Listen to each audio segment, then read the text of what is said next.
This MLB Playoff Wednesday Picks edition of the MLB Gambling Podcast on the Sports Gambling Podcast Network is brought to you by Underdog.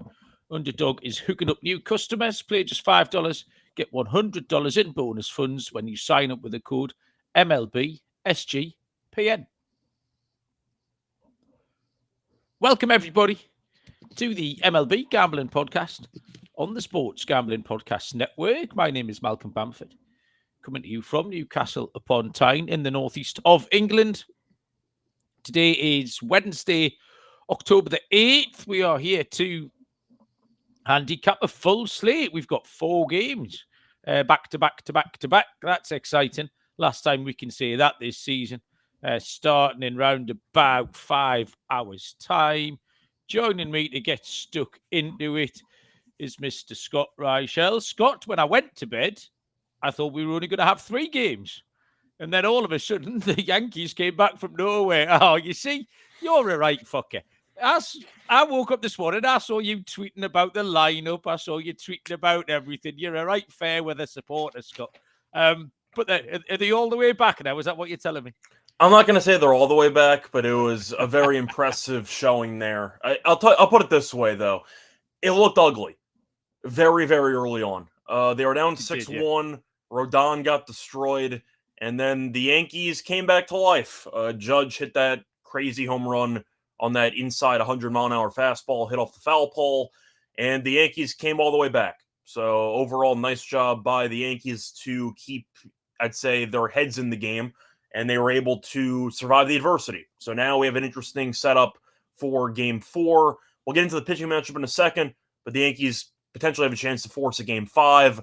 I'm not saying they're going to win a game in Toronto anyway, but you know what? It's a problem that I want to have because that implies they won Game 4 in Yankee Stadium. But I think most people, including myself, when it was 6-1 Toronto, thought the series was over. And then luckily for us, you went to bed. It might be me, Scott, it turns out. Yeah, the whole time. If you send me $50, I'll go and get into bed at 7:07 tonight, just before it starts. I don't know about $50, but maybe 50 quid. No, I'll take 50 quid, mate. Yeah. Fine margins. Foul pole, wasn't it? You're right. Aaron Judge was very good. We talked about me and Dylan yesterday talked about the clutchness of Vladdy that Aaron Judge didn't seem to be exhibiting. He had no extra base hits up until that point yesterday, and then all of a sudden he did, and he had plenty of them. I had a cheeky sweep yesterday, Scott, which is rare. I took the Mariners. I took the over in the Blue Jays games, and then both player props hit. First one was a tip of the cap to you, which was the unders on Jack Flaherty outs. I'd been looking after you got me onto that sort of trend. I was looking for a really good spot to use it, actively searching for it, and I thought yesterday was perfect. The line was 14.5, and he came in at 10. So was it never, ever in doubt. And the one thing about Jack Flaherty, when he gives up a homer, he does sort of lose his marbles for a few minutes. So once he'd done that, I think the next batter was a 4-pitch walk, and he was never, ever lasting longer after that. So that was good. And then I took the over 1.5 Carlos Rodon walks, because he had walked a ton of Blue Jays in the first couple of times he faced them this year. So, yeah, we got that one as well. So a cheeky little 4 for 4. Which means I'm swelling myself a little bit, Scott, as we get stuck into these. Download the SGPN app in the App Store for easy free access to all of SGPN's picks and podcasts. I can say there are some people joined with us, but for some reason, my little chat box isn't working. So if you are saying hello, I've got no idea. So Scott can be in charge of the chat and keep us abreast of anything that's going on. So I'm not being rude. I just can't see it, everybody. I think I've pressed something. Because everything's not where it was when I left it the other day. And it is usually my fault, so I'll get the IT department to try and fix it. We get stuck in today at 8. No, we won't. 8:08. That's my time. 3:08 Eastern time. Between the Seattle Mariners and the Detroit Tigers, Seattle leads the series 2-1 after an 8-4 win last night. Seattle will throw Bryce Miller. The Tigers have Casey Mize going to the mound. It's close on the books. Minus 105 Seattle, minus 115 Detroit, and a total of 8.5. Bryce Miller just hasn't had a good year. It's been a struggle this year for Bryce Miller. Hit by injuries. Since his latest IL stint, he's started 8 games, given up 12 home runs in those 8 games. So that's something you might want to factor in. 5.68 ERA on the season. So it's all just been a little bit ugly from Miller. Mize pitched on the 1st of October against Cleveland, only managed 3 innings. He did have a good season. Wasn't as good in the second half. 4.92 ERA across his last 12 starts post All-Star break. All the Tigers are trying to do here is get back to Scooble. You just said you want the problem of the Yankees having a game 5, and that's what the Tigers want. They've got an opportunity here to scratch out a win and get back to the best pitcher in the world to throw a game 5 here. I'm really struggling to get on board with Miller. A little small downside of Detroit's late rally yesterday was that Seattle, at one point, were absolutely cruising. They did end up having to throw 4 relievers, including Munoz, had to come in at the end as well. But I'm not in on Mize. And I just think we're starting to see a few more playoff runs than we were in the first week, where it was all going under. The Tigers threw a lot of relievers yesterday. If I was to take a side, I would take Detroit, but I'm going to take the over. I know the total's up there, but I think over 8.5 runs, Scott. I think both pitchers look vulnerable. Both bullpens a little bit taxed. And my player prop, I've been taking one for every game, is Riley Green. I'm going to take Riley Green over half at RBI, particularly if you get behind Parker Meadows in the lineup. I don't know. Meadows has been down the bottom, but they might just move him up. So Riley Green over half at RBI plus 375. But my main pick, Scott, is going to be runs. I'll take the over.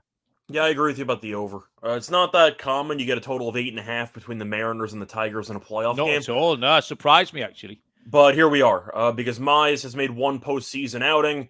He went 3 innings. So I don't know how long he's going to go in this one. And now you're looking at Miller, who we're not fans of. I feel like that's well documented. It's going to be his first postseason appearance so far. And he's been consistently bad. His ERA was 5.68. ERA in the road was 5.56. So home, road, doesn't matter. He's been quite bad everywhere. We saw Seattle score 8 runs yesterday. I can see some runs in this game from both sides. I'll go with the over with you. We'll point out, though, the wind's actually blowing out at about 9 miles an hour, which should result in a couple more home runs as well. I'm with you on the over. For the side, the issue is I don't think Detroit's actually that good of a baseball team, and I think Seattle's just a much better team. So if you don't really trust either starter, and Mize only goes about 3 or 4 again, I do think Seattle's got a chance to come back and win this game. Having said that, I don't really want to back Miller at all. So maybe it's a live bet, depending on how long Miller goes. But for the total, I like the over. I'll keep it simple. For the side, I'll go Seattle, but I don't feel great about it at all. So I'd rather go with the over. So we're both leaving the side out and we're both taking the total, which is perfectly reasonable. I go team total crazy after this. I feel runs this evening. I'm all my eggs are in one basket on runs in these next 3 games. We'll get to.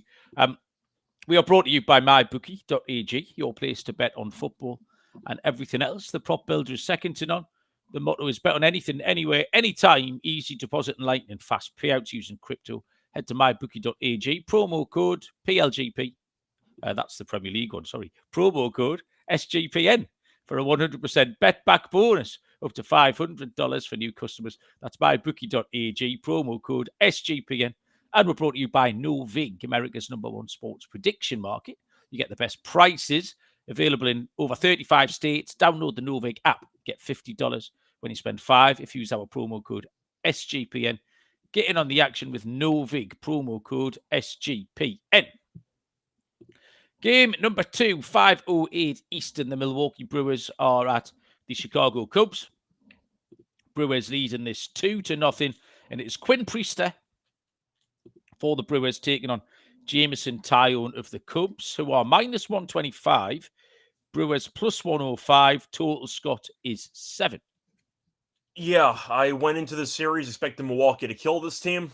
And so far, Milwaukee's killed this team. I feel like it was disrespectful towards Milwaukee. I know Lonte and I did a series lock, and we were breaking down the game ones as well for the divisional round.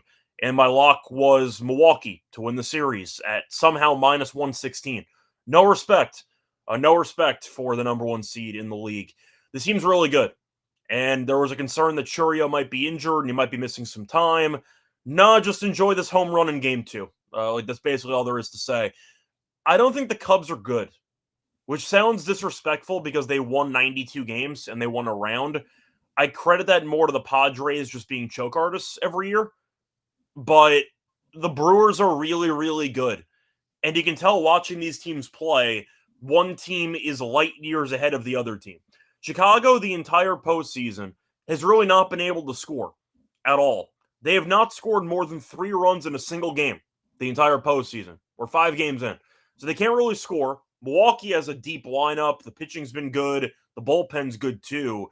And not to mention the fact that Milwaukee in general was the better team for the entire season. I understand it's in Wrigley.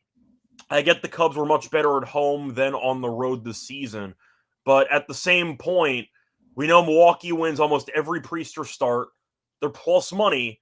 And I just think from top to bottom, they're a better team. So I'm picking the Brooms. Get me Milwaukee money line at plus 105. Okay. Yeah, I completely and utterly see your argument, Scott. I wanted to factor the Cubs in a little bit, just in this spot, I think, more than anything. I stopped short of taking the Cubs outright. Quinn Priester did lose the streak we talked about. Yeah. I think, did it get to 20 games or something ridiculous? I can't remember if it got to 20 or 21 or 19. 3-1 loss against the Reds on September the 26th. Did finish the season okay. He was being looked after, as a lot of these playoff pitches were, kind of 5 innings every time by the Brewers staff. Very consistent, fine on the road. But he did struggle. 3 starts against the Cubs weren't great. 14 and a third. 17 hits. 11 walks, by the way. 10 earned runs. He's got a 6.20 ERA in Wrigley career. Taiwan pitched against the Padres on October the 2nd. 12 out, 0 earned runs. He was good at home. 10 starts, 3.05 ERA. The total looks spot on. Playoff games in Wrigley average 7.2 runs per game. So the total of 7 is just about spot on. And Churio's hamstring is important, Scott, I think, to the narrative of this. He did leave the game again on Sunday night because he looked buggered, and then all of a sudden, like Lazarus, he was back. But he left the game again feeling it. And I just maybe at 2-0 up. Do you not think they might just give it a little rest as well? They do have a little bit of a window here, so that's important. But Priester's recent numbers against the Cubs concern me. I think the Cubs can get to him at home. My pick is the Cubs team total over 3.5. Now, you just laid out that they never score that many runs, which is a minor negative. But I think they can tonight. Plus 105, the Cubs team total over 3.5. My player prop, again, going back to Priester walks. I think it's because I hit Rodon walks last night. I feel like I'm capable of this, which is probably a little bit misleading. But Priester did walk a ton of batters against the Cubs this year. Priester over 1.5 walks is plus 140. It's a nice price. So that's my angle on that one. Third game on the board, 7:08 Eastern, is the Toronto Blue Jays at the New York Yankees. Lewis Varland. Are you Louis or are you Lewis, Scott, for Mr. Varland? I'll go Lewis, because why not? Okay. I wanted to go Louis. It's a bit more exotic. I'll meet in the middle just to annoy you. I'll go Luis. Oh, Luis. All right. We'll go with Luis Varland against Cam Schlittler of the New York Yankees. Yankees are minus 180 favourites here. Blue Jays plus 155, and the total is 8.5. I mean, the Blue Jays are taking a big old risk today. They are throwing Varland. It's a bullpen day. Varland was one of 7 pitchers that the Blue Jays threw last night in an attempt to get that game over the line. Varland, Aaron Judge owns him. There was so many like alarm bells ringing when Varland came up against Judge there. So whether he needs to get 3 outs tonight, Varland, or what have you. But the entire thing, how the Blue Jays put together this game tonight, put together 21 outs or whatever they need to get, is a concern. Schlittler dominated the Red Sox. There's no reason he can't go again, but also minus 180 is really prohibitive for this rookie coming off that performance against this Blue Jays team. It could be another. Schlittler might be really good or even bang average, and they still might get beat 8-7. It's been that kind of odd series. The Blue Jays could easily put up runs again. I'm going to take the Yankees runs because, like I say, I don't know where Blue Jays cobble together this that amount of outs that they'll need tonight. And I'm going to break out a little playoff ladder, Scott. We don't do many MLB ladders. So we're going to start at 4.5. The line's at 4.5. Yankees runs at minus 120. We go 5.5 plus 150. 6.5 is plus 250. And 7.5 is plus 375. I think the Yankees can get it. And the Blue Jays could even give up if they end up a few behind. In a spot tonight where there's no point throwing any more good stuff, go home and we'll have a decider at 2-2. Player prop, Ben Rice, mainly because, like I said, I think any of these Yankees tonight are capable of getting on the board.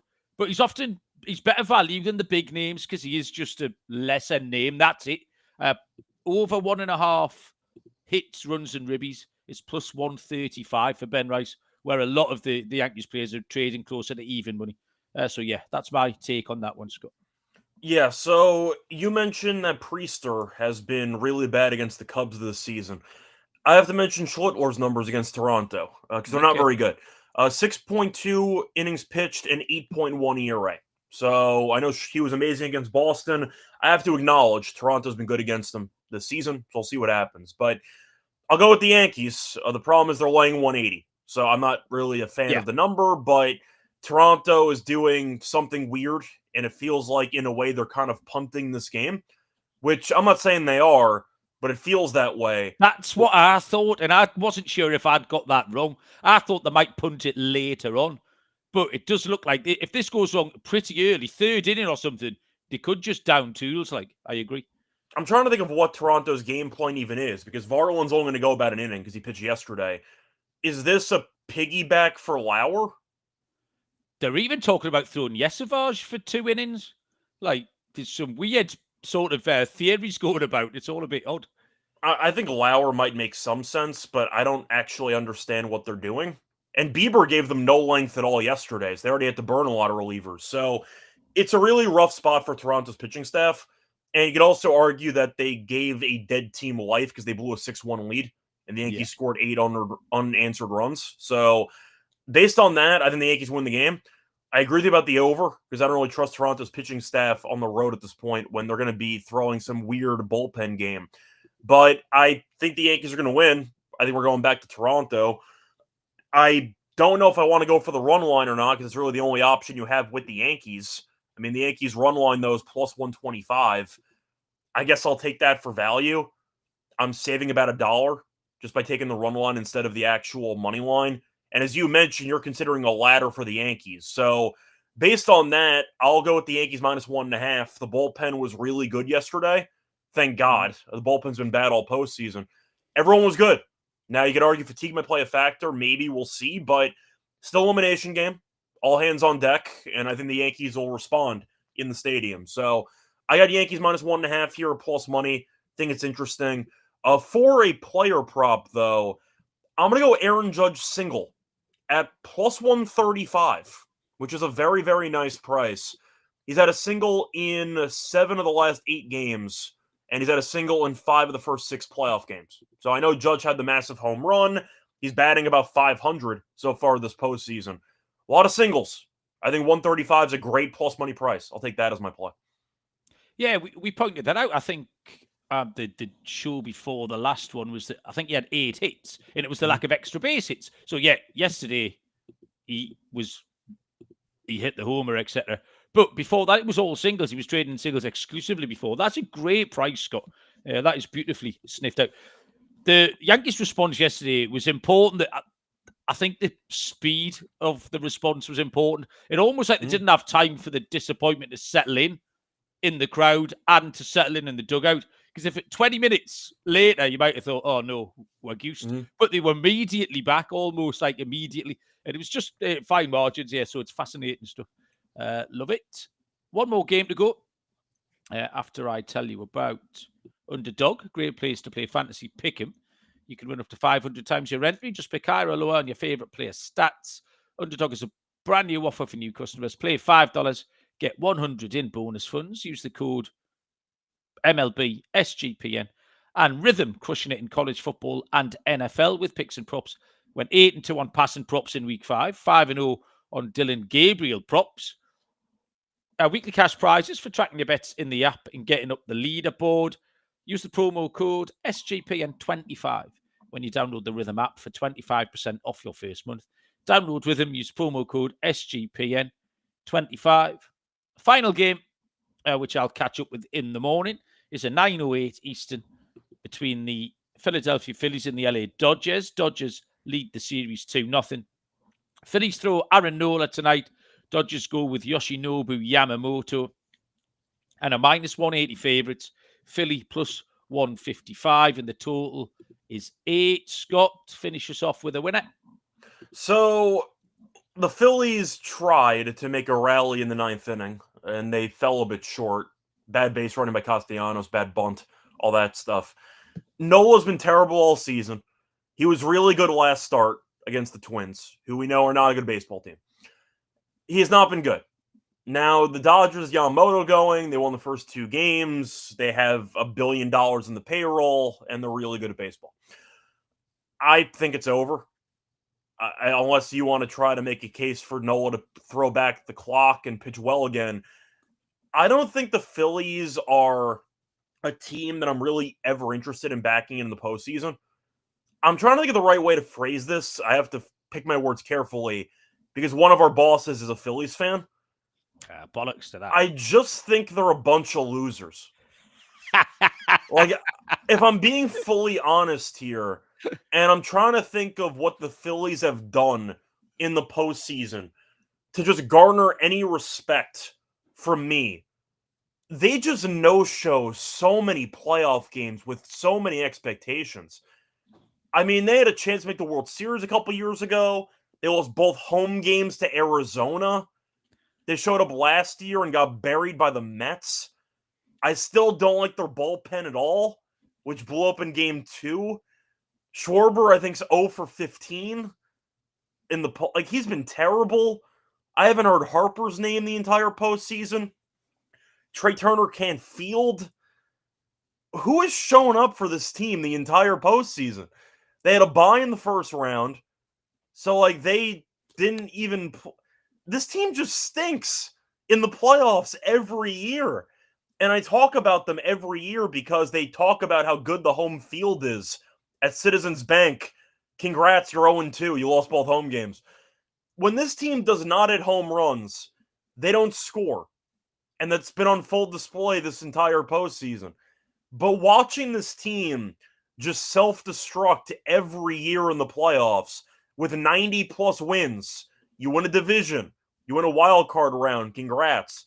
You just no-show every playoffs. And the Dodgers, you know what? They've shown up. They're undefeated. They're 4-0. They beat the Reds. They beat the Phillies both times on the road. I mean, Schwarber has no hits. Harper, I forgot, is still on the team. He hasn't done anything either. Castellanos can't base run. He can't really you don't really see him that often besides a check swing double that he had in the 9th inning. I know most Phillies fans can't stand Bohm in the playoffs. Turner can't field. There's nothing to like about this team. The bullpen's terrible, too. Give me the Dodgers. The Phillies, they're just so mentally soft. It feels like they do the same thing every October, and it's not a good thing. I'll take the Dodgers to sweep this team. Am I being too harsh or am I being fair? No, I think you're absolutely right. One of the first things you said was for the Phillies, it's over. And I agree it's over tonight.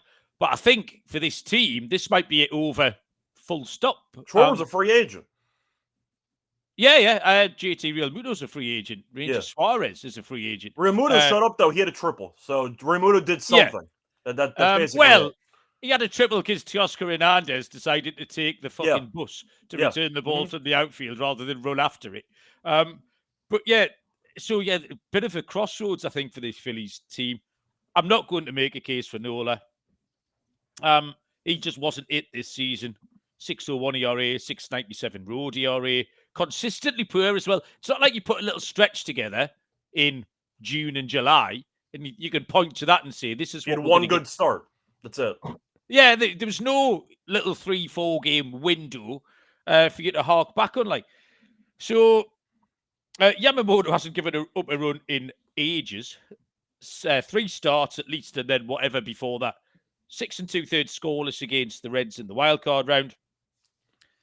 Myself and Dylan talked about this Dodgers lineup, and that you need to throw 9 clean innings. Like, even it was at Sanchez the other night. Was great for a little bit. Well, he was great, in fact, for nearly all of it. And then you turn your back. If you leave one little crack of light, the Dodgers just force their way through. And all of a sudden, in a heartbeat, it was 4-0. And that's kind of what you think might happen tonight. I'm back on the Dodgers team total. I didn't plan this, that I've gone 3 consecutive team totals here. Dodgers team total over 4.5 runs is even money. I think it's gigantic, because they just take no prisoners at all. I wanted to ask you about a player prop, Scott. Yamamoto under on the outs, only because the line's 17.5, which is a lot. Yamamoto covers that a lot of the time, but you pointed out that this is playoff baseball, and you and Adam were extolling the virtues of taking unders on the outs. And I just thought that number at the price, 17.5 at plus 125, seemed quite high tonight. Is that something you would have a look at, or am I barking up the wrong tree? So to go through the postseason stuff, he's made 1 start. It was on October 1st, so he has had some extra days rest. Threw 113 pitches against Cincinnati, Okay. So that is a lot of pitches. We'll see how his arm feels, but he had some extra time off. I want to mention his numbers, though, against Philly so far this season, and they were really good. 6 innings, 3 hits, no earned runs. So he was really good against them, but I understand where you're coming from. I don't hate it. I mean, Philly's offense, we know, can still be dangerous. The problem is they've been invisible for the first 2 games, basically. But I do think it's a very generous price towards the under. I understand it, but it's postseason baseball. Dodgers are up 2-0. Things can get weird. I don't mind the idea of the Dodgers maybe pulling him if he doesn't have it after 5 or so, letting the bullpen try to carry it, and they'll try to get the job done. So I like the price. That's basically a lot of words to say I like the price. It was that big number and the big price, and my instincts kicked in, and I thought, right, Scott will know better than me. Yeah, I might just maintain a watching brief. I'll put that one down to education. Mookie Betts is 9 for 23 off Aaron Nola. That's a big number. Over 1.5 total bases for Mookie Betts is plus 110, Scott. So he'd be my player prop there. And I think, Scott, are we doing locks, dogs? I can't remember what we did last time. We might as well. Yeah, we can. It's fine. Go on, then you go first. All right, fine. For the lock on the show, a part of me wants to just go Milwaukee, but they're plus money, but they're such a small plus money price. I'm not going to try to nickel and dime you for the dog play at around even money. I'll go Milwaukee to put a bow on the series. At the end of the day, I understand your concerns about Priester not being good against Chicago this season, but if you can't reach 4 runs in a single playoff game, good luck to you. Milwaukee's so good. They don't need home runs to score runs. They can kill you with 8 hits. And Taillon, as you said, was great against San Diego. He still only went 4 innings. So they didn't even let him go distance. He couldn't even qualify for a win, and he coasted through that lineup. So I have concerns about their bullpen. I think the Brewers' offense is really good. And I think this team is just much better than Chicago. And they're getting plus money. I understand Wrigley Field is a fun atmosphere, and Chicago is a lot better at home than on the road. But I still don't think San Diego was that good of a baseball team based on their lack of postseason success. And even San Diego won a game in Wrigley. So they're not unbeatable in the stadium. Give me Milwaukee money line at plus 105 as my lock for the show. For the dog, I'm just going to go for it. I will back my boy Cam. Give me the Yankees minus 1.5 at plus 125.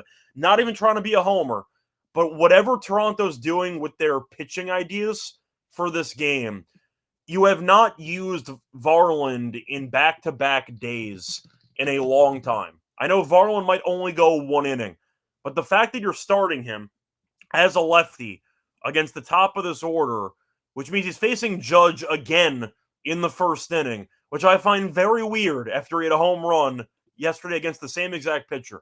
Varland has not pitched in back-to-back days since September 15th. It's been basically a month. They're just throwing him back out there again to face the guy who went yard against him yesterday. It's very weird. We don't know what their plan is. I'll back Schlittler in the spot. You mentioned the Yankees' runs ladder in this game. They gave a dead team life, and you never want to do that. So I'll go with, also worth mentioning, the bullpen was very good for the Yankees. Toronto didn't score after taking a 6-1 lead. They took a nap for the last 6 innings of the game. So I don't know if the offense will actually show up for this game.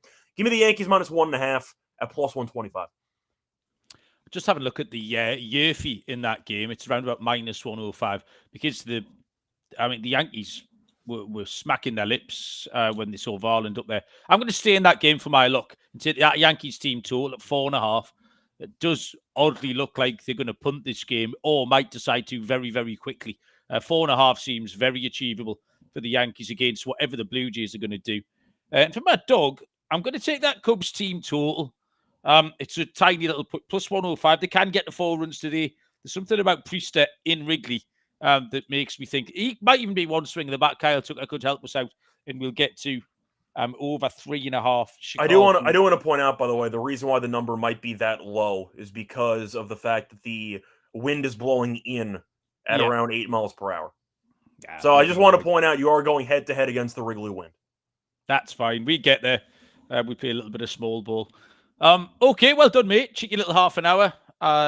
Thank you. There was loads of people in the chat, but like I say, I couldn't see what you were saying. So apologies. I was not ignoring you all. Well, you skipped something. You got to pick a dinger. Come on, man. Oh, we got to pick. Oh, right. Okay then. You're trying to sneak out on me. Come on. You got to give that a home run. Right, Riley Green? Nah. Yes, go on. You gave up the RBI, so it does make sense. Yeah, that'll do. We've cashed everything in one swing. I'm trying to think of who I want to fade, and I think it has to be Nola. I mean, it could be I could back a Yankee, but I already have enough Yankee liability for this one. Yeah, you mentioned that Betts has a couple home runs. Kiki's been pretty good against him, too. I'll go for Mookie Betts as my home run choice. He's been good in the head-to-head. He's been good so far in the postseason. And I think in a big game, he's going to show up. But his home run price is a plus 540. I think it's a great price. So there you go. Very good. Smashing. Right. Thank you very much, Scott. As usual with the playoffs, just keep your eye on the schedule because we're trying to do things as and when. We're trying to be very much reactive and fluid. So keep your eye on the schedule for when the shows come out. We appreciate everyone listening. Scott, enjoy the rest of your day. You just watching baseball for 12 hours today? I got a WNBA show in about an hour and a half. And then besides that, I got a tennis show too, but I'll be watching baseball. Also, I looked it up, Riley Green home run plus 510. There we go. Beautiful. Thank you very much, mate. Good luck with all your picks today. Enjoy the games, and we will